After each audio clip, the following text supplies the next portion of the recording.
반갑습니다. 유통관리사 강의를 맡은 한국금융개발원 강사 정문영입니다. 자, 오늘 시간부터는 유통관리사 자격증에 대해서 공부를 해볼 텐데요. 일단 유통관리사라고 하면 기존의 판매관리사였던 자격증이 국가 자격증으로 변환이 돼서 현재 유통관리사로 계속 진행이 되고 있고요. 유통관리사 같은 경우는 보통 1, 2, 3급으로 나눠져 있습니다. 하지만 대부분 1급 같은 경우에는 7년 정도의 실제 유통 현장에서의 실무 경력이 필요하기 때문에 대부분 2급이나 3급을 응시하는 형태이고요. 그래서 우리가 공부할 내용들은 대부분 2급의 내용들을 위주로 저희가 진행을 해보도록 하겠습니다. 우선은 강의에 앞서서 유통관리사 자격증 전반적인 내용 개괄적으로 한번 살펴보도록 하겠습니다. 일단 유통관리사 자격증의 시험의 개요입니다. 유통업체 전문화 그리고 대형화, 국내 유통시장의 개방으로 판매 및 유통 전문가의 양성이 필수적이다라고 하고 있습니다. 자, 유통 같은 경우는 여러분들이 실생활에서 물건을 주고받는 행위들, 그리고 물건을 구매하는 행위, 그리고 주문을 하거나 실제로 여러분들이 실생활 속에서 벌어지는 다양한 거래 행위들을 거의 다 유통이라고 볼 수 있습니다. 또한 이제 세계적 기업들이 많이 증가하면서 대규모 유통 기업들이 많이 증가를 했고, 우리나라 같은 경우도 뭐 이마트라든가 아니면은 이제 코스트코 같은 대형 할인 매장들이 많이 생겨났죠. 그래서 이런 분야에서 실제로 전문가의 필요성이 많이 대두가 되고 있기 때문에 이 유통에 관련된 전문적인 내용들을 인지하고 있는 유통관리사, 즉 유통에 대한 전문가의 수요가 계속 요구가 되고 있습니다. 또한 유통관리사의 검정은 소비자와 생산자 간의 커뮤니케이션, 그리고 소비자 동향 파악 등 판매 현장에서 활약할 전문가의 능력을 평가하는 국가 자격 시험입니다. 이제 국가 공인 자격증이고요. 현장에서 실제적으로 유통 업무를 담당하고 구매, 또한 발주, 또 실제로 물건을 유통하는 물류 활동까지 담당을 할 수 있는 많은 분야에서 활용을 할 수 있는 전문 인력으로서 테스트를 통해서 시험을 보는 그런 자격증이라고 볼 수 있습니다. 그래서 유통관리사 같은 경우는 현재 추세 속에서 지속적으로 유통이 대형화되는 추세 속에서는 굉장히 많은 수요가 있는 자격증으로 볼 수가 있고요. 또한 유통에 대한 내용을 당연히 주로 하고 있지만 상권 분석이라든가 아니면은 유통의 마케팅이라든가 그리고 유통 정보와 관련된 데이터와 관련된 내용들도 다루고 있기 때문에 실제로 공부를 하게 되면 유통에 대한 딱 정확한 유통 내용뿐만 아니라 그거를 벗어난 조금 상세한 내용들까지 마케팅 분야라든가 상권 분석의 분야까지도 함께 공부를 할 수 있다는 장점을 가지고 있습니다. 자, 응시 자격 같은 경우는 1급은 실제 유통 분야에서 만 7년 이상의 실무 경력을 갖고 있는 분들만 1급 시험에 응시를 할 수 있습니다. 그래서 상당히 제한적으로 1급이 진행이 되고 있고요. 1년에 딱 한 번만 1급 시험은 치러지고 있습니다. 그리고 또한 1급 같은 경우는 유통관리사 2급 자격을 취득한 후에 만 5년 이상의 실무 경력이 있으신 분들만 역시 시험에 1급을 응시하실 수 있기 때문에 그 범위가 좀 제한적이라고 할 수 있고요. 또한 중소기업 진흥에 관한 법률 제46조 1항의 규정에 의한 경영지도사 자격을 취득한 자로서 실무 경력이 만 3년 이상인 자. 자, 1급 같은 경우는 어떠한 경우에도 항상 실무 경력을 요구합니다. 그렇기 때문에 실제적으로는 대부분의 분들은 2급이나 3급에 응시를 하고 있습니다. 2급이나 3급 같은 경우는 별도의 응시 자격이 없기 때문에 나이가 이제 젊으신 분들부터 나이가 많으신 분들까지 실무 경력이 없으시더라도 시험에 응시를 하실 수 있는 장점이 있겠죠. 그래서 저희는 강의 전체를 2급과 3급, 즉 2급에 거의 초점을 맞춰서 진행이 될 겁니다. 자, 시험 과목 같은 경우는요. 1급하고 2급이 사실상 거의 유사한데 이제 1급에는 경영이라는 유통 경영과 물류 경영이라는 말이 들어가 있고 2급에는 유통 물류 일반 관리라는 말로 들어가 있습니다. 또한 1급 같은 경우는 100문항으로 시험이 치러지고 시험 시간도 100분입니다.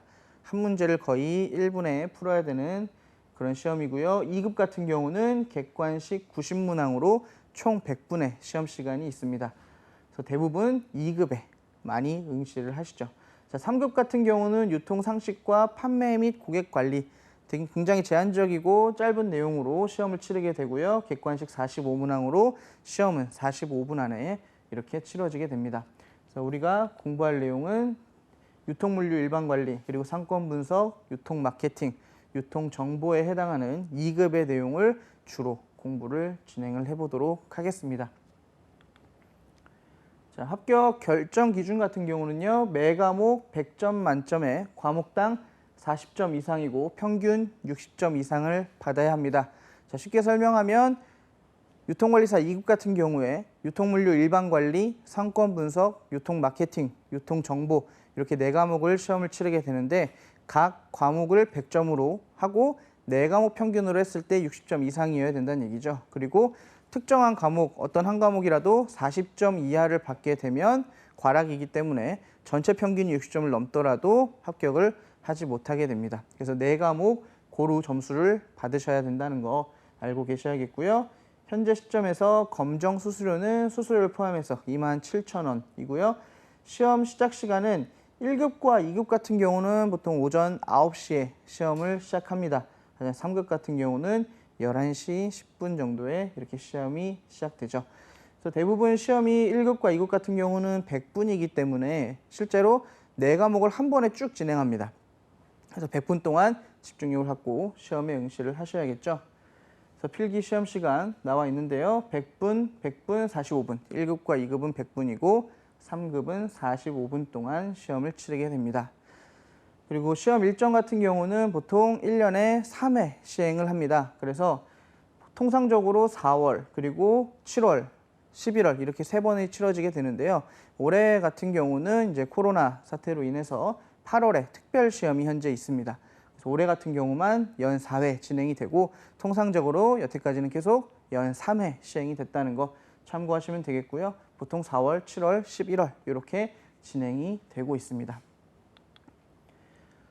유통관리사 전체 내용 중에서 이제 오늘은 1과목 유통물류 일반관리에 대한 내용들부터 진행을 할 텐데요. 일단 전체 내용을 진행하기 앞서서 간략하게 설명을 드리면 유통관리사 같은 경우는 여러분들이 실생활에서 많이 들어본 내용인데 이거를 정리를 해서 시험을 치른다 이렇게 생각하시면 조금 편할 것 같습니다. 여러분들이 물건을 사고 팔고 또 물류를 실제로 받아보고 또 친구에게 택배를 보내거나 어떤 물건을 보낼 때 그리고 여러분들이 어느 매장에 가서 또한 회사에 가서 하는 대부분의 일들이 바로 이 유통과 연관이 돼 있습니다. 그래서 오늘은 그 첫 번째 시간으로 유통물류 일반관리 중에서 유통산업의 환경과 유통이 과연 어떤 것이고 우리 주변의 유통이 어떤 것들이 있는지 이런 것들을 한번 살펴보도록 하겠습니다. 자, 1과목 유통물류 일반관리의 유통산업과 유통경제입니다. 자, 첫 번째로는 우리가 유통관리사 시험을 치르기 위해서는 유통의 개념을 아셔야겠죠. 생산자로부터 소비자에게 전달되는 재화, 화폐, 그리고 정보 등의 모든 흐름을 이야기를 합니다. 즉 유통이라는 것은 제조업자가 물건을 만들어서 소비자가 그 물건을 받을 때까지 그리고 사용하고 다시 회수되거나 반품되거나 폐기되는 이 모든 과정에서 실제로 구매가 이루어지고 물류가 이루어지는 이 모든 것들을 다 합해서 유통이라고 부릅니다. 근데 우리가 이제 시험에서 그 유통의 경계선을 구분할 때는 보통 생산업자, 즉 제조업자로부터 시작해서 중간상이라고 부르는 도매업자, 그리고 물건을 판매하는 소매점에 있는 소매업자, 그리고 물건을 구매하게 되는 소비자 이렇게 4단계로 보통 유통관리사에서 시험에서는 구분을 하게 됩니다. 그래서 우리는 항상 유통이라는 것이 제조업자로부터 소비자에게까지 흘러가는 과정이구나 라고 유통관리사 시험에서는 기억을 하고 보시면 되겠습니다. 그래서 유통 같은 경우는 단순하게 눈에 보이는 물리적인 물건이 움직이는 것뿐만 아니라 그 재화를 구매하고 또한 정보를 전달하고 이런 것들을 주문하고 이런 것들이 전부 다 유통의 개념이라는 것을 함께 기억을 해두시면 되겠죠. 자, 또한 유통은 넓은 의미로서는 이제 아래와 같은 정의를 할 수 있습니다. 유통관리사를 계속 공부를 하다 보면 상적 유통과 물적 유통이라는 말을 계속 듣게 되실 겁니다. 이걸 이제 상물, 상류와 물류 이렇게 2가지로 구분을 하는데요. 단순하게 상적 유통과 물적 유통, 재화를 구매하고 정보를 얻고 하는 상적 유통과 실제로 물건이 움직이는 물적 유통뿐만 아니라 정보가 움직이는 것, 그리고 다양한 상업활동을 진행하는 것들이 전부 다 유통으로 볼 수 있다라고 이렇게 유통관리사에서는 구분을 하고 있습니다. 그래서 상적 유통 같은 경우는 말 그대로 돈이 움직이는 거예요. 그래서 대금을 결제하거나 주문을 하거나 여러분들이 보험에 가입을 하거나 이런 것들 모두 다 소유가 바뀌거나 실제로 결제가 일어나거나 정보가 흘러가는 이런 모든 과정들을 다 상적 유통이라고 부릅니다. 그리고 물적 유통 같은 경우는 실제로 눈에 보이는 물건이 이동하는 물류라고 우리가 부르죠. 이 물류를 물적 유통이라고 부르고요. 정보 유통 같은 경우는 정보를 처리하는, 데이터를 처리하는 다양한 시스템들, 그리고 실제로 여러분들이 TV에서 매일 보고 있는 광고, 그리고 핸드폰을 사용하는 이런 통신 같은 것들, 이런 것들도 정보가 계속 움직이고 있는 거죠. 이런 것들을 정보 유통이라고 부릅니다. 그리고 이런 상적 유통과 함께 상업 활동이라고 부르는 것은 다양한 금융 활동이나 보험 등 이런 것들을 보통 상적 유통과 상업 활동으로 구분을 해서 이렇게 두기도 하죠. 그래서 우리가 유통이라고 하는 것은 우리 실제로 우리 생활에서 하고 있는 무언가가 움직이는, 무언가가 이동하는 이런 모든 것들이 다 유통이구나라고 넓은 의미로서는 정의를 할 수가 있습니다. 실제 시험에서 유통관리사의 개념에 대한 문제들이 출제가 됩니다. 그래서 넓은 의미, 즉 광의의 의미라고 보통 표현을 하는데, 광의의 의미에서는 이런 다양한 상적 유통, 물적 유통, 그리고 정보 유통과 상업 활동이 모두 다 포함이 된다라는 것. 또한 물류 속에 있는 물건을 보관하거나 물건을 실어 올리는 하역 작업이라든가 이런 작업들도 전부 다 당연히 물적 유통에 속해 있기 때문에 유통의 하나라고 볼 수 있는 거죠. 물류라는 카테고리가 유통이라는 카테고리 안에 포함된 물적 유통이라는 얘기입니다. 그래서 함께 기억을 좀 해놓으시면 되겠고요. 유통관리사에서 이제 유통의 개념에 대한 문제가 나온다면 이렇게 응답을 해주시면 되겠습니다. 자, 또한 유통은 생산과 소비를 연결하고 경제활동의 근간이 되도록 돕는 활동을 말합니다. 실제로 물건이 이동을 하고 상업적인 활동이 일어나야 경제활동이 발생을 하겠죠. 그래서 이런 경제활동의 근간이 되는 게 바로 유통입니다. 그래서 유통은 자체적으로 제조업자로부터 소비자에게까지 물건이 이동되는 단순한 과정뿐만이 아니라 생산과 소비 그 자체를 연결하고 정보를 전달해주고 또한 경제활동의 전반을 돕는 활동이 바로 유통이다. 이렇게 기억을 하시면 되겠죠. 자, 그래서 유무형의 재화 그리고 눈에 보이진 않지만 제공되고 있는 서비스 이런 것들의 이동을 통해서 재화나 서비스의 가치를 극대화하고 또한 효용을 창출한다. 효용이라는 건 만족도죠. 이런 만족감들을 경제활동 속에서 창출을 해낼 수가 있다는 겁니다. 어떤 재화든 서비스든 그곳이 원하는 곳에 그리고 적재적소에 이동이 되어야 그 가치가 극대화가 되겠죠. 그래서 유통이 바로 그 작업을 하는 것이다. 이렇게 보시면 되겠습니다. 자, 그래서 항상 이제 또 시험에서 중요하게 구분하는 거기 때문에 내용을 따로 뗐는데요. 상적 유통과 물적 유통이 있습니다. 상적 유통은 소유권의 이전 활동, 그리고 물건을 사고 파는 매매 거래, 그리고 제품 개발, 홍보 등도 전부 다 상적 유통으로 볼 수 있습니다. 조금 쉽게 구분을 하시려면 시험을 위해서 물건이 이동하는 것을 제외한 물건과 관련된 활동이 아닌 다른 매매 활동들을 전부 다 상적 유통이라고 보시면 되겠습니다. 그리고 밑에 있는 물적 유통 같은 경우는 물리적인 물건의 이동, 그러니까 물리적이라는 거는 가시적, 눈에 보인다는 얘기죠. 눈에 보이는 물건의 이동, 그리고 상적 유통에 수반되는 활동들. 실제로 매매 거래가 일어나면 창고에서 물건이 배송되어지죠. 그래서 보통은 상적 유통이 진행된 다음에 물적 유통들이 진행이 되기 때문에 상적 유통에 수반되는 활동이 물적 유통이다. 이렇게 이야기를 합니다. 또한 물적 유통은 물건을 보관하거나 또한 수송하거나 하역, 포장, 유통, 가공하는 활동들 이런 것들을 전부 다 포함해서 즉 물건을 다루는 일체 활동을 다 포함해서 물적 유통이라고 부릅니다. 자, 그래서 시험에서 또 물어보는 게 뭐냐? 이 상적 유통과 물적 유통을 물어보고 과연 상적 유통과 물적 유통, 즉 상류와 물류를 같이 놓는 것이 좋느냐, 분리하는 것이 좋으냐 이렇게 시험에서 물어봅니다. 자, 우리가 답해야 되는 답은요. 상류와 물류는 분리해 놓는 것이 좋습니다. 각자의 분야로 떼어놓고 매매 거래는 매매 거래로 전문화시키고 물건의 관리나 보관이나 배송은 다른 물류센터나 창고에서 따로 하는 것이 서로 간의 분업화를 통해서 더 효율적으로 유통이 될 수 있다라고 봅니다. 그래서 시험에서 역시 등장할 때 상류와 물류, 상물 분리하는 것이 좋다라고 기억을 해두셔야겠습니다.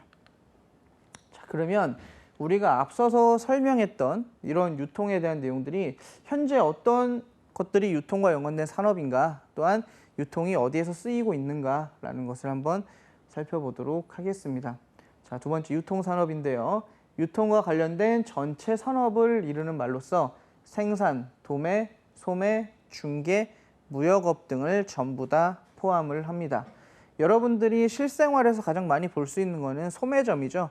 여러분들 소비자 입장에서 바로 물건을 구매하는 이런 곳이 다 소매점이라고 부르는데요.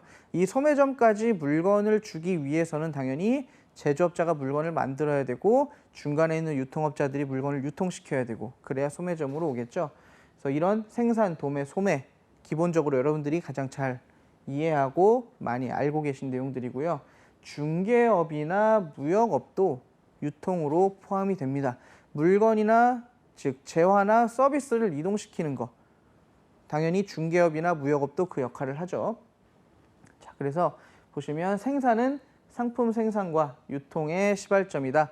유통이 시작되는 가장 첫 단계는 일단 물건을 만들어내는 거죠. 그래서 생산, 그리고 도매. 도매는 생산자와 소매상 사이에, 즉 물건을 만드는 사람과 물건을 소비시키는 시점과의 그 중간에서 물건을 유통시키는 역할을 하는 것이 바로 이 도매상이죠. 그리고 소매상은 도매상에게 물건을 구매해와서 소비자에게 직접 판매를 하는 사람들이 소매자고요. 그리고 중개업자는 물건의 매매 활동을 연결해 주는 사람들을 이야기합니다.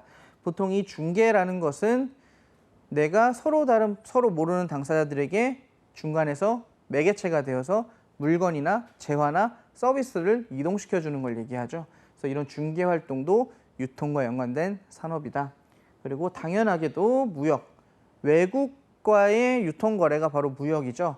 그래서 우리가 물건을 직접 만들 수도 있고 혹은 만든 제조업자를 통해서 물건을 구매해 와서 해외에 있는 다른 소비자에게 물건을 판매하는 행위, 이것도 역시 유통이라고 볼 수 있습니다. 그래서 이런 생산, 도매, 소매, 중개, 무역업 이 전체가 다 유통산업과 연관된 거구나.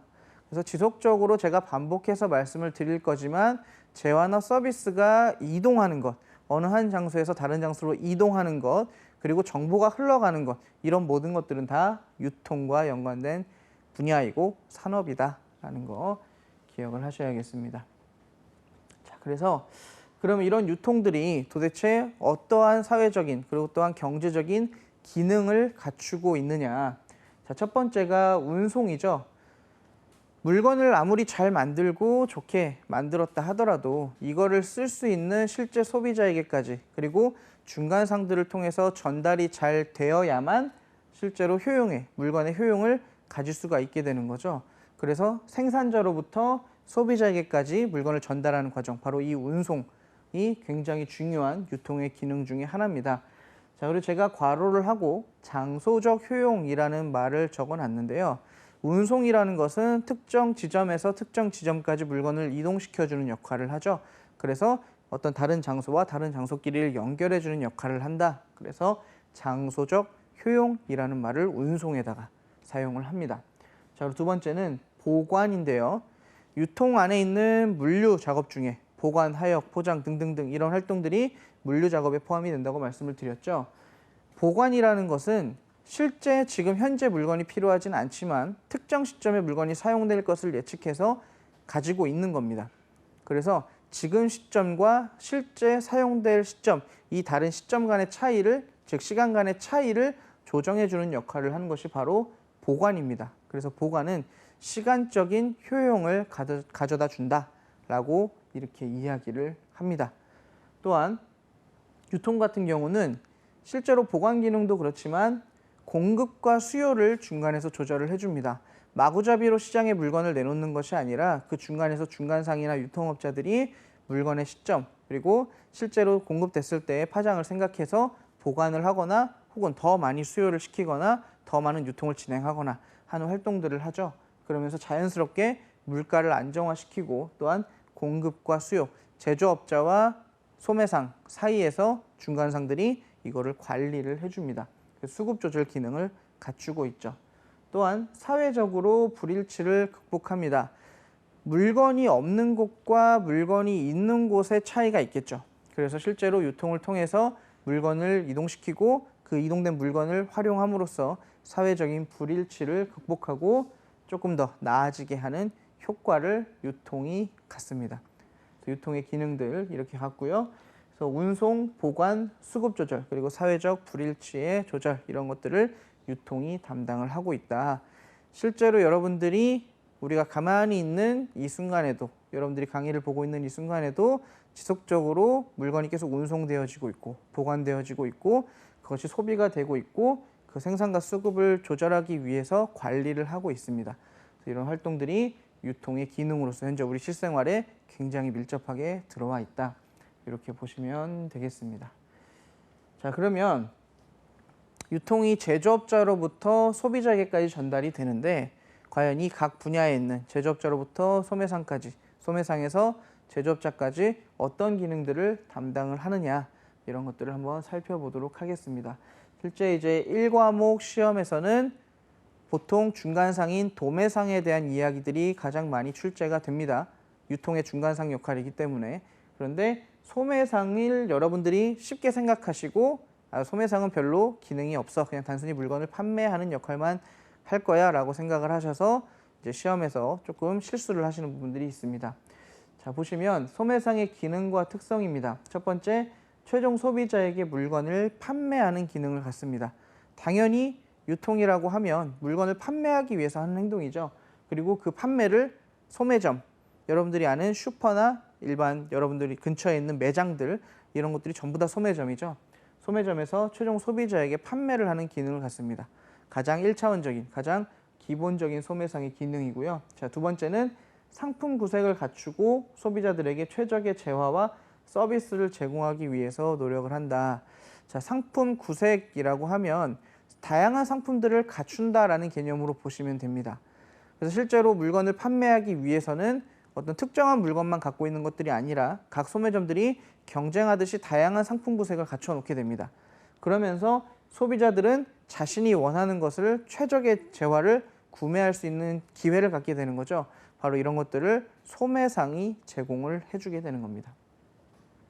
자, 그리고 세 번째는 소매점 광고, 점포, 디스플레이 등을 통해서 소비자에게 제품의 정보를 제공한다.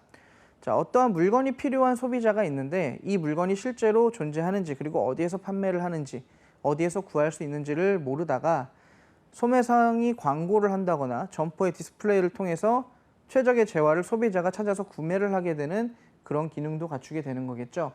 실제로 점포 디스플레이가 단순하게 물건을 판매만 하기 위한 행위라고 보시면 이제 우리 시험에서는 조금 어렵고요. 디스플레이라는 것이 바로 소비자에게 정보를 전달하기 위해서도 이제 점포 디스플레이를 구성을 한다라고도 같이 기억을 해 놓으시면 좋을 것 같습니다. 자, 그리고 네 번째, 소매상 자체의 신용 정책을 통해 소비자의 거래에서 신용, 할부 판매 등을 제공한다. 지금 현재는 당연히 신용카드라든가 아니면 다양한 할부 제도를 통해서 물건을 구매할 수 있도록 되어 있죠. 이런 것들도 소매상이 선택을 해서 그러한 시스템을 들여놓는 거죠. 그래서 고객들이 한 번에 구매하기 부담스러운 물건들도 이제 신용 할부를 통해서 구매를 한다든가 아니면 다양한 할인 정책들을 통해서 소비자들의 부담을 조금 덜어주는 이런 행동들도 소매상들이 자체적으로 시행을 할 수가 있는 거죠. 자, 그리고 다섯 번째는 소비자들의 소비 욕구가 다양해지고 있는 만큼 소매상의 역할이 상당히 중요해지고 있다. 자, 과거에는 똑같은 물건을 많이 만들어서 시장에 내놓으면 어느 정도 수요가 되던 시기가 있었습니다. 하지만 지금은 소비자들의 개성이라든가 아니면 구매 욕구가 상당히 차이가 많습니다. 그래서 소매상들이 단순하게 과거처럼 내가 똑같은 물건 많이 갖다 놓고 많이 팔아야지 라고 한다면 소비자들은 구매를 그렇게 많이 하지 않습니다. 현재는 소비 욕구가 굉장히 다양해지고 있기 때문에 그만큼 소매상들이 상품 구색도 많이 갖춰야 되고 다양한 판매 정책들도 펼쳐야 소비자들이 또 구매를 할 수 있는 이런 특징적인 성향을 소매상이 갖고 있습니다. 소비자들을 직접 만나는 곳이 소매상이기 때문에 실제로 이 소매상들은 소비자들의 정보를 얻어서 바로바로 정책에 반영을 할 수가 있죠. 매장 디스플레이를 바꾼다든가 상품의 구색을 어떤 물건을 좀 빼고 어떤 물건을 많이 놓는다든가 이런 것들도 빠르게 변화를 해야 소비자들에게 선택을 받을 수가 있겠죠. 그래서 소매상은 이러한 기능과 특성들을 갖는다라는 겁니다. 그래서 시험에서는 크게 기억하실 게 최종 소비자에게 물건을 판매하는 1차원적인 기능, 그리고 상품 구색을 다양하게 갖춰서 소비자가 최적의 선택을 할 수 있도록 돕는 역할을 하는 것, 그리고 물건에 대한 정보를 제공하고 신용정책을 통해서 고객들에게 신용 할부라든가 아니면 다양한 신용 판매 제도들을 그리고 할인 정책들을 시행할 수 있다는 거 기억을 해두시면 되겠습니다.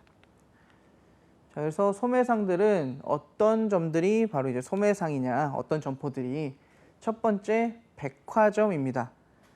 실제로 여러분들이 많이 이용을 하고 또 많이 보셨을 겁니다, 당연히. 자, 백화점 같은 경우는 생활 필수품, 그리고 전문품, 그리고 타 소매상에 비해서 상대적으로 고가 제품을 취급을 많이 합니다. 그래서 생활 필수품, 전문품, 백화점이라고 하면 다양한 점포들이 그 안에 들어가 있기 때문에 실제로 여기에 써 있는 제품들 말고도 다양한 제품들을 판매를 하고 있죠. 자, 그리고 백화점은 대면 판매를 원칙으로 합니다.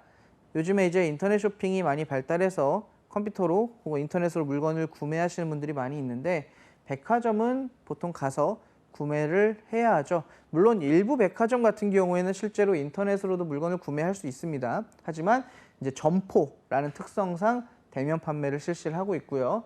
정찰제를 시행한다. 자, 백화점에 가가지고 10만 원짜리 사면서 만 원만 깎아주세요 이렇게 할 수가 없죠. 정찰제라는 것은 가격 태그에 가격이 정해져 있고 그 정해진 가격대로 판매를 한다라는 게 바로 정찰제입니다.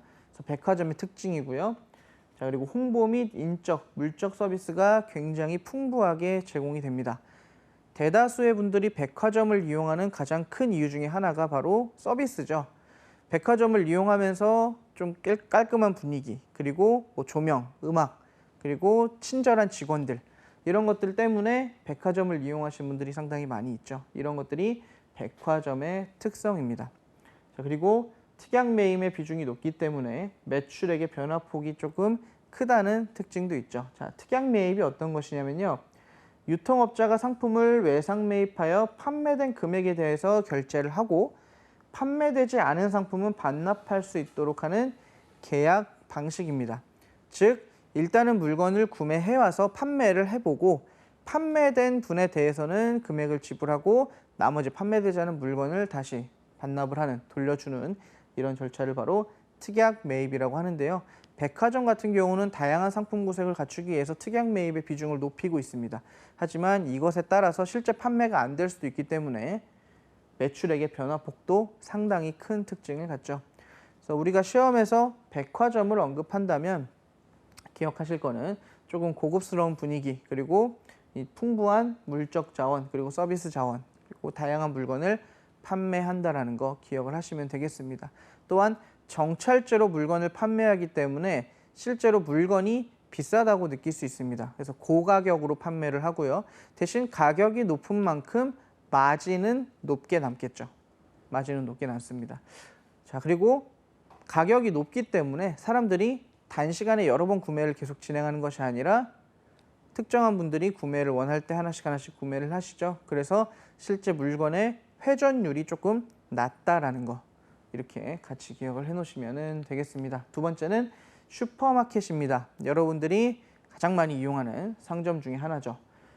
자, 주로 식료품 위주의 제품을 취급하고요. 고객 스스로가 물건을 찾아서 구매하는 셀프 서비스 방식을 이용을 합니다. 자, 셀프 서비스라고 하면 직접 내가 물건을 들고 와서 계산대로 가는 행동, 이게 다 셀프 서비스입니다. 여러분들이 있는 대부분의 지점에서 소매점, 즉 슈퍼마켓 소매점을 가게 되면 여러분들이 물건을 선택해서 계산대로 갖고 오게 되죠. 이거를 셀프 서비스 방식이라고 합니다. 자, 그리고 일반적인 식료품점보다는 조금 큰 규모를 갖추고 있고요. 주차, 편의시설 등의 일부 갖춘 대형 슈퍼마켓의 형태인 하이퍼마켓보다는 작은 규모를 가지고 있다.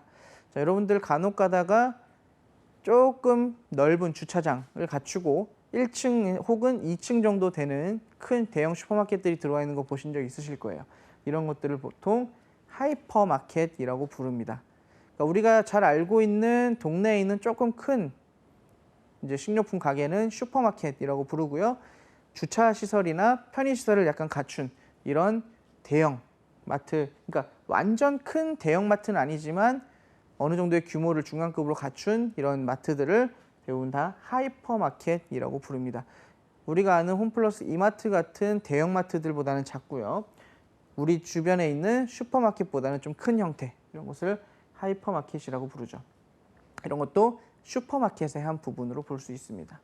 자, 그리고 다른 소매상에 비해서 상대적으로 저가격이며 높은 상품 구색을 바탕으로 근거리 소비자들이 주로 이용을 합니다. 집 근처에 가깝게 있기 때문에 가서 물건을 많이 구매하죠. 상대적으로 물건값도 저렴한 편입니다. 그래서 마진은 조금 적지만, 마진은 저마진이지만 회전율이 높습니다. 물건을 구매하는 사람들의 빈도가 높죠. 그래서 슈퍼마켓 같은 경우는 저가격, 저마진, 고회전율의 특성을 지니게 됩니다. 또한 전문점이 나오는데요. 전문점은 제한적 범위에서 전문적인 상품을 판매한다. 그래서 제품의 폭은 좁지만 깊이가 깊은 그런 점포를 이야기합니다. 예를 들어 낚시용품만 전문적으로 파는 곳이라든가 아니면 운동용품만 전문적으로 파는 매장이라든가 이런 것들은 다 전문점이라고 볼 수 있죠. 다양한 물건을 놓지는 않습니다. 특정한 분야에 굉장히 폭이 좁은 물건 카테고리를 가지고 있지만 해당 폭이 좁은 카테고리에 대해서는 깊이 있는 물건 구색을 갖추고 있어서 그러한 물건을 전문적으로 또한 조금 더 고가이지만 내가 요구되는 물건을 찾기 위해서는 바로 전문점을 사람들이 찾게 되죠. 그래서 상대적으로 가격의 폭이 고가격인 제품들이 많이 있습니다. 하지만 소비자들은 가격이 비싸더라도 내가 원하는 물건이기 때문에 구매를 하게 되죠. 전문점 같은 경우는 고가격, 고마진 정책을 씁니다. 하지만 회전율은 당연히 가격이 높기 때문에 조금 낮은 편이죠. 그리고 소비자의 가격 탄력성이 낮다라고도 시험에서 언급을 합니다. 자, 가격 탄력성이라는 것은 가격에 대해서 소비자가 반응하는 정도, 보통 설명을 할 때는 가격이 할인되는 정도에 따라서 소비자들이 얼마나 더 많은 물건을 구매하는가, 그래서 여기에서 반응이 있다면 가격 탄력성이 높다라고 하고 가격 변동에 대해서 소비자들의 반응이 없다면 가격 탄력성이 낮다라고 합니다. 전문점 같은 경우는 가격이 올라가더라도 구매를 하는 사람들은 꾸준히 그냥 구매를 합니다. 그래서 가격 변화에 대해서 크게 소비자들의 변동이 없는 가격 탄력성이 낮은 특성을 지닙니다. 그리고 전문 할인점, 전문점이지만 물건을 대량으로 판매하면서 저렴하게 판매하는 카테고리 킬러라는 소매 점포의 특징이 있습니다. 오피스 디포라든가 홈 디포라 그래서 이제 사무용품만 전문적으로 판매를 하거나 홈 인테리어 제품만 전문적으로 판매하는 이런 대형 매장들이 있습니다. 그 매장들에서는 묶음 단위나 대형 단위로 물건을 판매를 하고요. 대신 물건을 저렴하게 판매를 하죠. 그래서 이런 전문 할인점의 형태도 있다. 그래서 전문점의 특성 기억을 하실 때 폭은 좁지만 제품 폭에 비해서 깊이는 상당히 깊다. 그리고 가격이 대체적으로 비싸고 마진도 높은 편이지만 회전율은 조금 낮다. 하지만 구매하는 사람들은 꾸준히 구매하기 때문에 가격 탄력성은 낮은 특성을 지닌다라고 기억을 해놓으시면 되겠습니다. 자, 또한 이제 할인점은 보통 EDLP라고 부릅니다. Everyday Low Price라 그래서 매일매일 저렴하게 파는 겁니다. 그래야 할인점이겠죠. 그래서 이런 전략을 내세워서 저가격으로 대량 판매를 실시하는 소매상을 할인점이라고 합니다.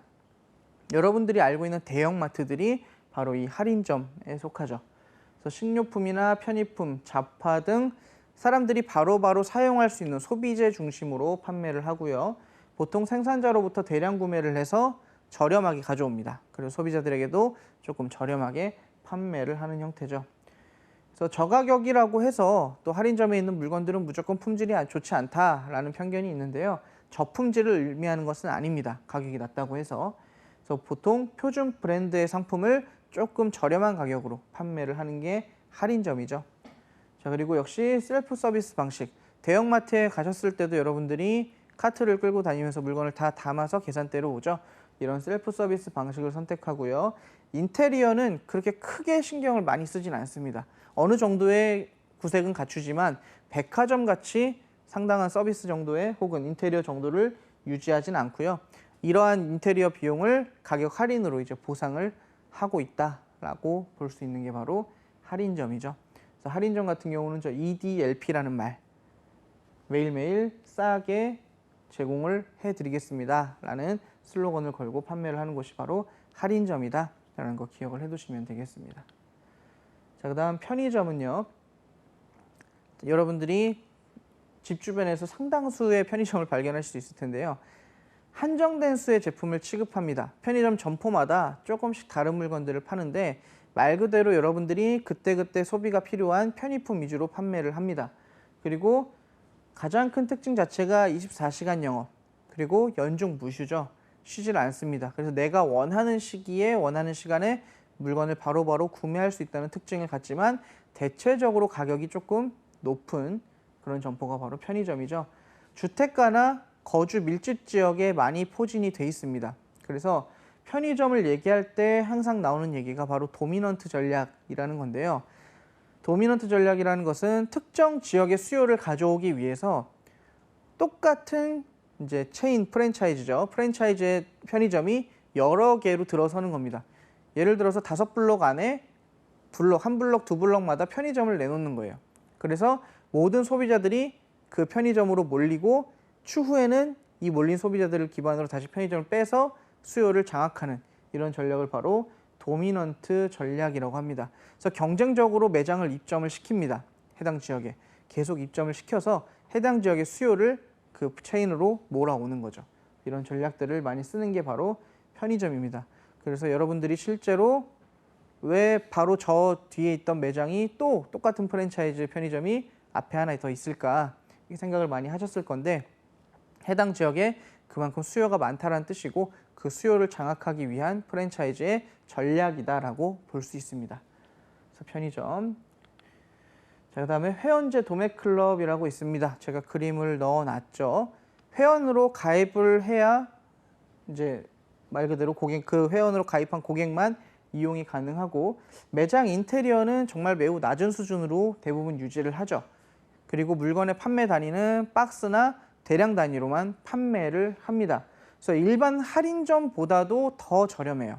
일반 할인점보다 더 저렴하고 주로 독립입지, 즉 상권이 발달된 그 토지 가격이 비싼 곳에 있는 게 아니라 조금 외진 곳에 외부 지역에다가 독립입지로서 다른 옆에 점포들이 없는 곳에 넓은 주차시설을 갖추고 보통 매장을 설치를 하죠. 그래서 점포 면적은 3,000에서 3,500평 정도의 수준을 갖추고 굉장히 넓은 곳에서 박스 단위나 대량 단위로 물건을 저렴하게 판매하는 곳이 바로 회원제 도매클럽입니다. 그래서 회원제 도매클럽이 대형마트와 차이점이 어떤 것이냐라고 하면 어떤 인테리어 수준의 정도 그리고 물건의 판매 단위도 이야기할 수 있지만 가장 큰 특징은 말 그대로 회원제라는 거, 회원으로 가입한 고객만 이용이 가능하다라는 거 이렇게 보시면 되겠습니다. 자, 그 다음은 소매상에 어떻게 여태까지 발달을 해왔는가. 앞에서부터 소매상의 기능과 특성부터 시작해서 소매상들을 쭉 봐왔는데요. 그럼 이 소매상들이 어떻게 진화를 해왔는가. 소매상은 시대와 산업 환경에 따라 지속적으로 변화하며 진화를 해왔다. 그리고 소매상 수레바퀴 이론, 소매점 아코디언 이론, 수명주기 이론, 기능 위양 이론, 거래 비용 이론 이런 이론들을 통해서 현재까지 소매상이 진화해온 그런 이제 발자취를 계속 설명을 하고 있습니다. 당연히 시험에서 전부 다 언급이 되는 내용들이기 때문에 여러분들에게 가져왔고요. 자, 소매업은 상품 구색, 판매 형태, 전략 등에 따라 다양하게 진화를 했습니다. 자, 그럼 하나씩 살펴보도록 하겠습니다. 첫 번째는 거래 비용 이론인데요.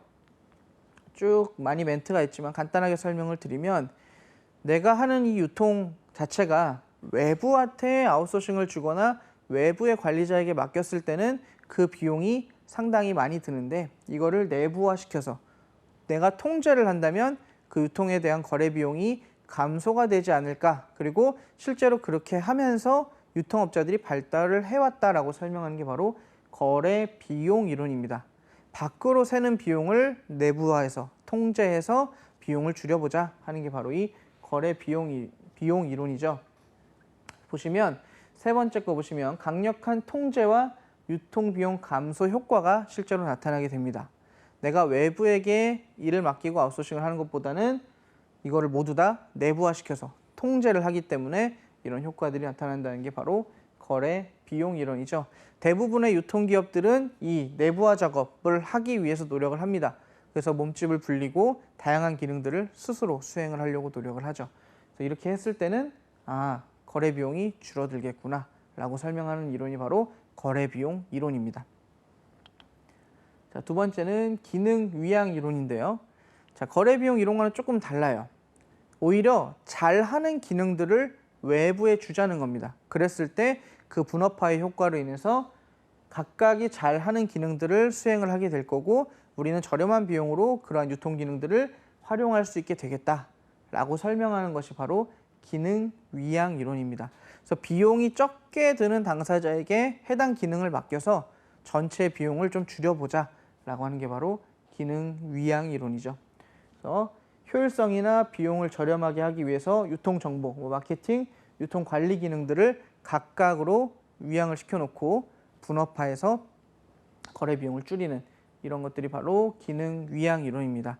소매상들도 특수한 분야에 대해서 자신이 집중을 하고 다른 내가 잘 못하는 부분들은 다른 소매상이나 다른 전문적인 기관에 맡기면서 거래를 하면 소매상이 오히려 나가는 비용들을 줄일 수 있고 효율을 늘릴 수 있겠구나 라고 설명하는 게 기능 위양 이론입니다.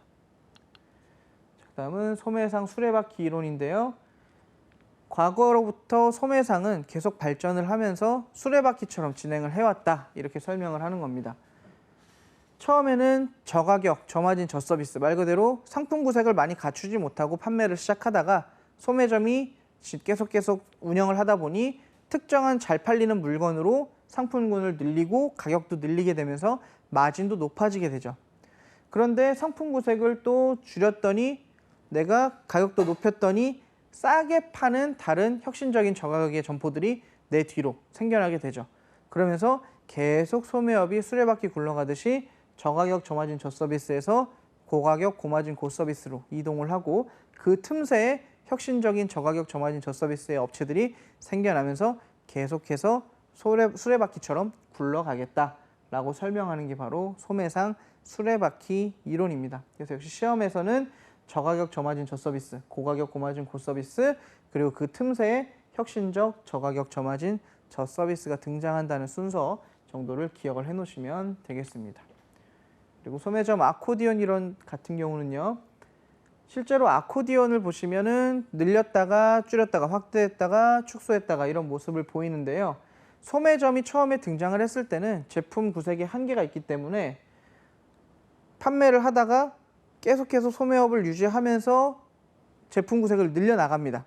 아코디언이 이렇게 늘어나는 것처럼. 그러다가 다시 잘 팔리는 것으로 전문화하고 축소시킵니다. 그러다가 실제 그 전문적인 제품의 상품 구색을 다시 확대시켜 나가죠.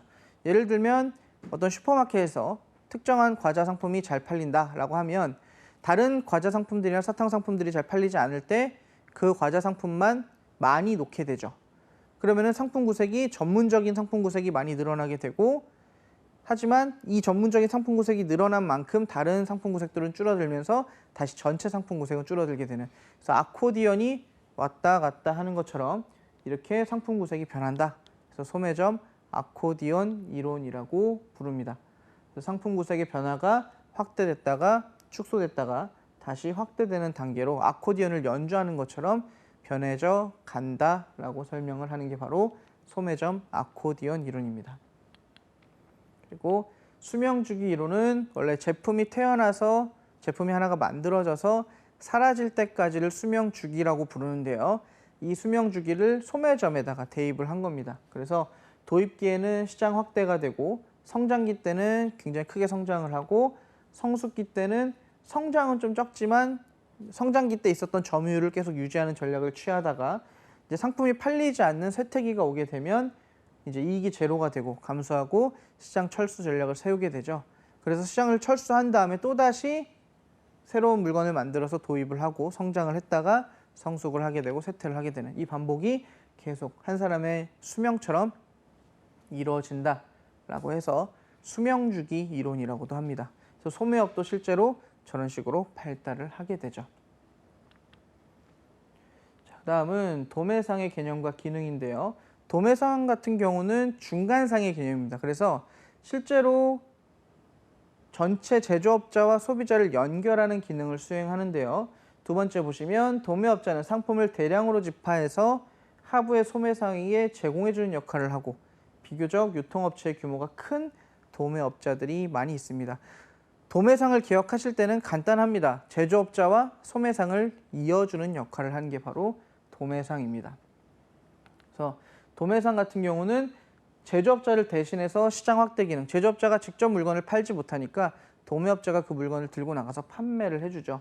그리고 다섯 번째 보시면 소매상을 대신해서 상품 구색을 갖추는 기능을 하기 때문에 다루는 상품 구색과 수량이 소매상에 비해서 당연히 월등히 많습니다. 그래서 소매상들은 도매상에게 와서 물건을 구매를 하죠.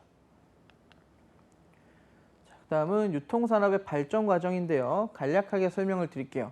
처음에는 아무것도 없어서 자급자족을 합니다. 원시사의 특징이죠. 그러다가 물건을 만들어내거나 채집할 수 있는 능력이 생기면서 서로 물물 교환을 합니다. 생산 능력의 차이에 따라서 서로 교환을 하게 되죠. 그러다가 산업사회가 오면서 대량 생산을 하게 되고 이런 대량 생산을 통해서 다품종 소량 생산까지 발전을 했습니다. 근데 현재 이제 정보화 사회에 들어오면서 단순하게 물리적인 물건뿐만 아니라 정보, 즉 소프트웨어의 발달, 그리고 이제 UR, 우루과이 라운드라고 하는 국제 무역 시장이죠. 유통 시장의 개방 정책으로 유통이 다국적화되고 있다. 그래서 우리가 집에서 인터넷을 통해서 해외에 있는 물건을 굉장히 빠르게 구매를 할 수가 있죠. 그래서 이런 것들도 현재 정보화 사회가 오면서 자급자족으로부터 정보화 사회까지 이렇게 쭉 진행이 되었다라는 겁니다. 보통 시험에서 발전 과정까지는 크게 묻진 않지만 여러분들이 인식을 통해서 이게 물건이 처음에 없다가 대량 생산이 되고 현재는 정보화 사회까지 이르렀구나 이렇게 기억을 해놓으시면 되겠습니다. 자, 그다음은 유통환경의 변화입니다. 앞서서도 계속 설명을 드렸지만 소득 수준이 또 향상이 되고 또 주 5일 근무 제도가 활성화되면서 사람들이 더 많은 소비를 하게 됩니다. 그러면서 취미 활동도 하게 되면서 취미와 관련된 소비도 하게 되고 다양한 물건들을 요구하게 되면서 유통 환경이 이제 질적인 측면에서 굉장히 많이 증가가 되고 있습니다. 그리고 대도시의 인구가 증가되고 상업 활동이 모인 집적 시설의 증가, 그리고 개별적 소비 문화 등 소비 문화가 형성이 되면서 유통 시장에 있어서도 각 사람마다 다양한 소비를 충족시켜주는 유통 활동들이 요구가 되고 있죠. 그리고 남녀 성별에 따른 고정적 이미지가 탈피가 되고 편의 서비스, 그리고 특히나 1인 가구가 증가하면서 유통 환경이 많이 변화가 되고 있습니다. 그리고 온라인과 오프라인 체계가 많이 모호해지고 있죠. 과거에는 반드시 오프라인을 통해서 구매해야 됐던 혹은 이용해야 됐던 이런 서비스들이 이제는 온라인으로도 굉장히 많이 사용을 할 수가 있게 돼 있죠. 그래서 온오프라인의 유통 구분이 점차 모호해지고 있다. 이런 특성들도 있습니다. 실제 여러분들의 실생활을 조금 생각해 보시면, 또한 뉴스에 나오는 그런 매체들의 이제 주요 내용들을 보시면 실제 우리 유통 환경이 이렇게 변화가 됐구나라는 것을 쉽게 인식하실 수 있으실 겁니다. 자, 또한 유통 산업이 경제적 역할을 어떻게 하느냐? 가장 대표적인 거는 생산자와 소비자 간의 매개 역할을 합니다. 물건을 가져다 주는 거, 서비스를 이용할 수 있게 하는 거, 이런 역할들을 하고요. 두 번째가 고용 창출이죠. 유통산업 같은 경우는 실제 나라가 존속되는 한 유지가 돼요. 사람들이 물건을 구매해야 되고 누군가는 만들고 누군가는 판매를 하거든요. 누군가는 사용을 해야 하고. 그렇기 때문에 향후 지속 성장이 가능할 것으로 보이기 때문에 다양한 분야에 있어서 유통이라는 것이 고용 창출 효과를 가져다 줄 것이다 라고 기대를 하고 있습니다. 또한 유통의 원래 기능 중에 하나였죠. 수급 조정과 물가 안정 기능을 당연히 수행을 해주고요. 두 번째 문단 보시면 유통업체, 제조업체 등이 더 나은 유통 효율을 위해 경쟁을 합니다. 다양한 유통업자들이 조금 더 빠르게 소비자들에게 전달을 하고 쉽게 전달하기 위해서 노력을 하죠. 이런 경쟁 때문에 점점 더 가격이 낮아지고 가격이 안정돼 갑니다. 그리고 자연스럽게 물건의 공급에 수요와 공급이 맞춰지면서 물가 조정 기능도 갖춰지게 되죠. 그래서 앞서 설명드렸던 유통의 기능과 동일한 내용이라고 보시면 되겠습니다. 자, 그리고 유통산업이 사회적으로는 소비 문화를 촉진시킵니다. 내가 모르던 물건들을 알게 되고 정보를 얻게 되고 그 물건이 쉽게 구매할 수 있게 되면 소비 문화를 촉진하게 되고요. 그리고 고품질 제품을 안전하게 전달할 수 있는 기능도 유통, 특히나 물류가 그 내용을 담당을 하고 있습니다. 당연히 좋은 물건을 쓰게 되면 그만큼 생활의 질이 올라가게 되겠죠. 자, 그렇다면 앞에 봤던 기본적인 내용들, 유통산업에 대한 내용, 그리고 소매상의 내용들을 가지고 기출문제를 몇 가지 보도록 할게요. 자, 첫 번째는 유통 효용의 종류와 내용이 올바르게 나열된 것은, 자, 유통의 기능 면에서 제가 운송, 보관 이런 것들을 설명을 드렸었습니다. 자, 올바르게 나열된 것을 골라라 라고 했는데요. 1번에 장소의 효용이다. 중간상을 통해 제조업자의 소유권을 소비자에게 이전하는 효용이다. 자, 장소의 효용이라고 했을 때는 운송을 하는 것을 말씀드렸었죠. 물건이 한 지점에서 다른 지점으로 이동하는 거, 이거를 장소 효용이라고 했기 때문에 1번은 옳지 않고요. 2번에 시간 효용. 자, 시간 효용이라는 것은 보관 활동을 의미한다고 말씀을 드렸었습니다. 특정한 시점에 필요할 때 그 물건을 꺼내서 사용할 수 있도록 하는 보관이 시간 효용이었죠. 그러니까 2번도 틀린 말이고, 2번에 나와 있는 설명, 결제 시스템을 도입하거나 현금, 신용카드, 계좌이체, 모바일 결제 등 다양한 결제 수단을 적용할 수 있다라고 하는 것들은 일반적인 상업 활동을 설명을 하는 거죠. 자, 3번에 시간 효용입니다. 중간상이 시즌이 지난 의류를 재고로 보관 후에 다음에 시즌에 다시 판매를 한다. 자, 이거는 지금 특정 시점에 물건을 보관했다가 필요한 시점에 다시 꺼내는 시간적 효용을 가져다주는 보관 활동에 대해서 설명하고 있죠. 그래서 이 문제의 정답은 3번이 되겠네요. 자, 4번에 소유 효용, 운반 배송을 통한 구매의 접근성 향상. 자, 운반 배송, 운송이죠. 운송은 장소적 효용을 가져다 준다고 설명을 드렸고요. 자, 그리고 5번에 장소 효용이라고 되어 있는데 신용 할부, 임대 리스 판매. 이거는 일반적인 소매점에서 주는 신용 정책의 내용들이죠. 정답은 3번이 되겠습니다. 이런 식으로 장소나 시간적 효용을 가지고 역시 문제 내는 거 기억을 하시고요. 운송은 장소적 효용, 그리고 보관은 시간적 효용을 가져다 준다는 거 기억을 해두시면 되겠습니다. 그 다음은 자, 도매상의 제조업체에 대한 기능으로 옳지 않은 것은, 자, 도매상은 물건을 중간에서, 즉 제조업자와 소비자의 중간에서 관리를 해주고 물건을 유통시켜주는 역할을 하는 사람을 도매상이라고 하죠. 자, 도매상이 제조업체에게 해주는 기능으로 옳지 않은 것. 자, 1번의 시장 확대 기능. 제조업자는 물건을 만들어서 도매상을 통해서 시장에 물건을 공급합니다. 그렇기 때문에 제조업자가 할 수 없는 시장 확대 기능을 도매상이 해주는 거죠. 1번은 실제 도매상이 하는 기능이고요. 2번의 재고 유지 기능. 역시 중간에 있는 중간상들이 제조업자로부터 물건을 받아서 보관을 하고 있다가 필요한 시점에 공급을 하죠, 시장에. 그래서 재고 유지 기능도 수행을 한다. 자, 3번에 제품의 소량 분할 공급 기능. 자, 생산업자로부터 물건을 받은 도매상은 대량으로 물건을 전달받습니다. 그래서 이거를 소량으로 분할하는 것이 아니라 보통 대량으로 물건을 공급을 하고요. 그리고 도매상이 제조업자에게 제품의 분할 공급을 하는 일은 없죠. 제조업자가 물건을 도매상에게 공급을 해주는 거죠. 그래서 3번이 옳지 않다. 자, 4번의 주문 처리 기능. 생산업자로부터 전달받은 물건을 소비자에게까지 연결해주는 역할을 하죠. 그러니까 소비자의 혹은 제조업자의 주문을 처리해주는 중간의 기능을 역할을 하고요. 5번의 시장정보 제공 기능.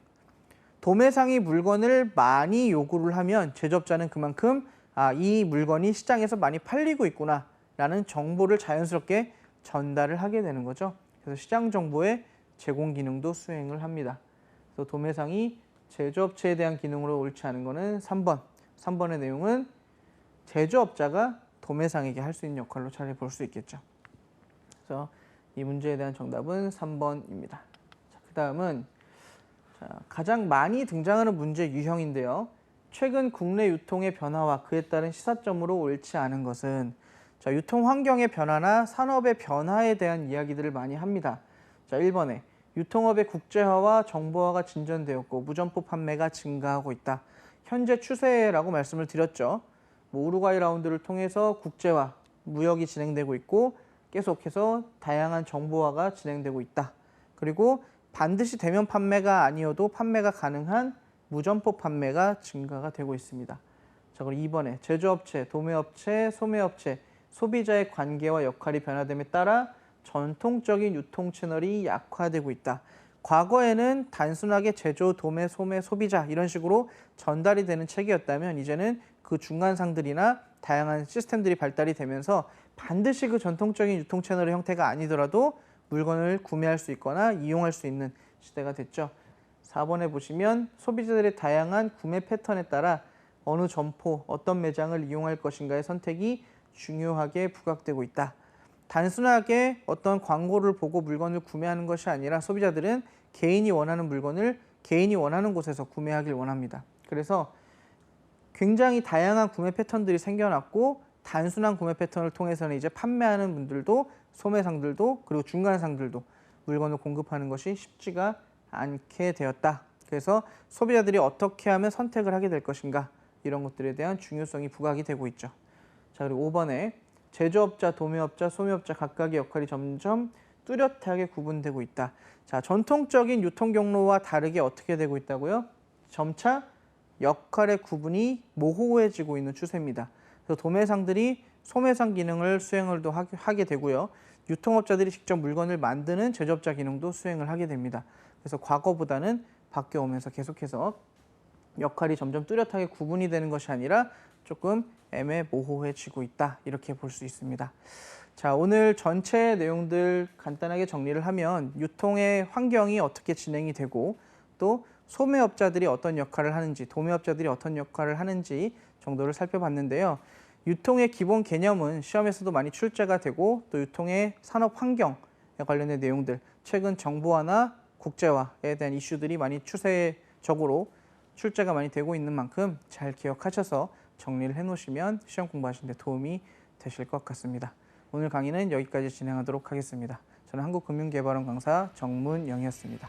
감사합니다.